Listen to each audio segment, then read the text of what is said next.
আসসালামু আলাইকুম, welcome to স্বপ্ন এগ্রো। আষাঢ় মাসের এখনও বেশ কিছুদিন দেরি, কিন্তু তার আগের 2 মাস বৈশাখ এবং জ্যৈষ্ঠতেও ছাগল খামারের ক্ষেত্রে বেশ কিছু ভোগান্তি পোহাতে হয়। আর যারা খামারের সাথে যুক্ত আছেন বা যারা ছাগল লালন পালন করেন তারা কিন্তু বিষয়টা ভালোই বুঝবেন। আজকের দিনটাও শুরু হয়েছিল বেশ ভালোই, হঠাৎই কিন্তু কালো মেঘে আকাশটা ছেয়ে যায়। ক্যামেরায় হয়তো অতটা বোঝা যাচ্ছে না, কিন্তু বাস্তবে এখন আকাশ এতটাই অন্ধকার হয়ে এসেছে যে পুরো এলাকাটা মানে যতদূর চোখ যায় একেবারেই অন্ধকার, আকাশটা অন্ধকারে ছেয়ে গেছে। সেই সাথে হালকা বৃষ্টি পড়ছে, এখনো বলার মতো বৃষ্টি আসেনি। হয়তো কিছুক্ষণের মধ্যে বৃষ্টির পরিমাণটা বাড়তে পারে, তবে সেটা সমস্যা না। ইতিমধ্যেই সারাদিনে যে পরিমাণ ঘাসের প্রয়োজন আমাদের, ঠিক সে পরিমাণ ঘাস কিন্তু নিয়ে আসা হয়েছে। এখন বৃষ্টি হলে যে খামারের ঘাস সংগ্রহের কোনো সমস্যা হবে বিষয়টা তা না, এবং তারপর পরই একটু ঝড়ের সাথে বৃষ্টি শুরু হয়। এটা কিন্তু মূল সমস্যা না, মূল সমস্যা হচ্ছে ওই যে একটু বাতাস হয়েছিল এবং বৃষ্টি হয়েছে। গ্রামের এলাকা, ইলেকট্রিসিটি চলে গেছে। বছরের অন্যান্য সময় যতটুকু কারেন্ট থাকে বেশ ভালোই থাকে, মানিয়ে নেওয়া যায়। এই আসে এই যায় আবার আসে, একটু অপেক্ষা করলে আবারও চলে আসে। কিন্তু এই বৃষ্টিজনিত দিন বা ঝড়ের দিন হঠাৎই একটু বাতাস উঠবে, হঠাৎই একটু বৃষ্টি হবে, এবং তার কারণে সারা দিন আর কারেন্ট আসবে না। অনেক সময় 24 ঘন্টা ধরে কারেন্ট আসবে না।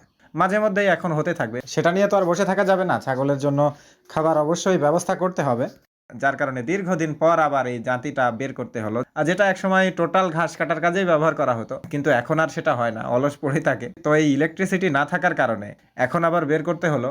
আগামী 2-3 মাস এভাবেই চলবে।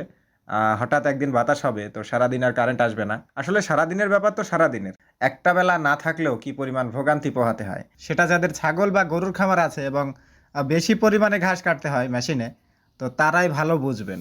তবে এই জাতিগুলোতেও যে অনেক স্লো ঘাস কাটা যায় বিষয়টা তা না, তবে মেশিনের মতো সম্ভব না। এই জাতিতে 8 ঘন্টায় যে ঘাসটা কাটবো মেশিনে হয়তো 5 মিনিটেই সেই ঘাসটা কাটা হয়ে যাবে। আর খামারের ক্ষেত্রে এটাই হচ্ছে সবচেয়ে বড় সমস্যা। ইলেকট্রিসিটি যখন চলে যাবে তখন আপনি ঘাস কাটার মেশিন ব্যবহার করতে পারবেন না। আজকে আমার ক্ষেত্রেও তাই হয়েছে। এরকম দু একটা বিষয় যাই হয়ে যাক না কেন, এটা নিয়ে বসে থাকলে তো আর চলবে না। বিকল্প উপায়গুলো ঠিকই খুঁজে নিতে হবে এবং সেভাবেই কাজগুলো করতে হবে। এই যে ঘাসটা এখন কাটছি, এই ঘাসে ওদের একবেলা খাবার হবে না, কিন্তু এইটা কেটে ওদেরকে খাবার দিয়ে আবার এসে কাটবো। বিভিন্ন জায়গায় ছাগলগুলো রাখা আছে, রাখাতে সমস্যা না। ইনশাল্লাহ এবার রাখাতে কোনো সমস্যা হওয়ার কথাও না। একটু আধটু ভোগান্তি হবে, সেটা বর্ষাকালে। এখন ওই রকম বর্ষা না যে সারাদিন গুড়ি গুড়ি বৃষ্টি হচ্ছে। তো এই ভোগান্তিটা না থাকলেও এই মেশিনের এই ভোগান্তিটা কিন্তু থাকবেই। অনেক খামারিগণ বিদ্যুতের এই ঝামেলায় নিজস্ব জেনারেটর কিনেছে, বিদ্যুতের ব্যবস্থা করেছে, কিন্তু আমাদের পক্ষে হয়তো সেটা সম্ভব না।